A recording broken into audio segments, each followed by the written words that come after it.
जय माता दी।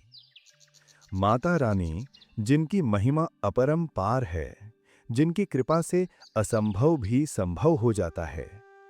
मेरे प्यारे भक्तों, माता रानी सिर्फ मंदिरों में नहीं रहती, वो अपने हर सच्चे भक्त के दिल में वास करती हैं।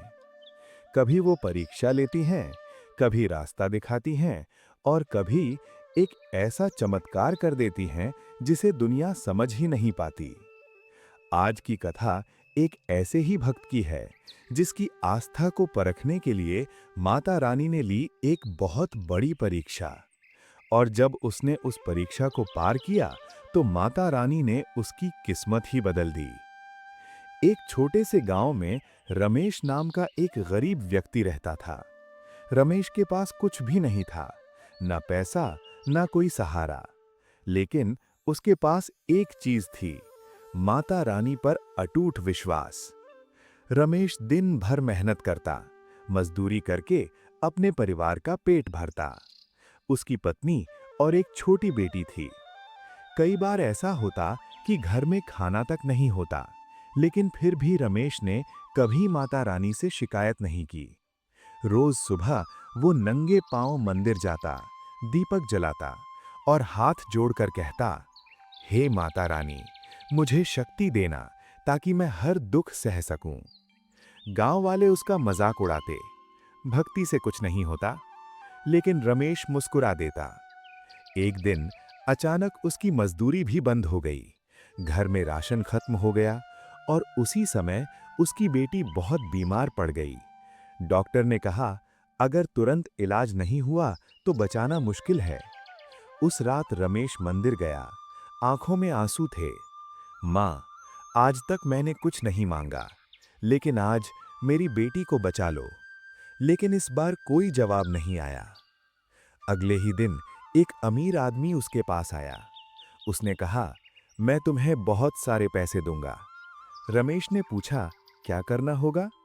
वो बोला, माता रानी का मंदिर तोड़ दो। रमेश सन्न रह गया। एक तरफ उसकी बेटी की जान, दूसरी तरफ उसकी आस्था। पूरी रात वो सो नहीं पाया। कभी बेटी को देखता, कभी माता रानी को याद करता। सुबह होते ही वो मंदिर गया और रोते हुए बोला, माँ, अगर ये मेरी परीक्षा है तो मैं तैयार हूँ, लेकिन मैं आपका अपमान नहीं कर सकता। उसने पैसे ठुकरा दिए। घर वापस आया तो बेटी की हालत और बिगड़ चुकी थी। पत्नी रो रही थी, घर में निराशा छा गई। तभी दरवाजे पर एक बूढ़ी महिला आई। उसने कहा, बेटा, पानी मिलेगा? रमेश ने बिना सोचे पानी दिया और अपनी परेशानी बता दी। वो महिला मुस्कुराई। डर मत बेटा। उसने बेटी के सिर पर हाथ रखा और अचानक बेटी ने आंखें खोल दी। रमेश ने पीछे मुड़कर देखा तो वो महिला गायब थी। तभी उसे समझ आया, वो कोई और नहीं, स्वयं माता रानी थीं। अगले ही दिन रमेश को काम मिल गया। घर में खुशियां लौट आईं। बेटी पूरी तरह ठीक हो गई। मेरे प्यारे भक्तों, माता रानी अपने भक्तों की परीक्षा जरूर लेती हैं, लेकिन सच्ची आस्था कभी व्यर्थ नहीं जाती। जो मुश्किल में भी विश्वास नहीं छोड़ता, वही सच्चा भक्त होता है। अगर आप भी मानते हैं कि माता रानी हर रूप में अपने भक्तों की मदद करती हैं, तो कमेंट में लिखें, जय माता दी। और अगर आप चाहते हैं कि आपके जीवन में भी माता रानी की कृपा बनी रहे, तो वीडियो को लाइक, शेयर और चैनल को सब्सक्राइब जरूर करें। माता रानी आप सभी भक्तों के जीवन में सुख, शांति और समृद्धि लाएं।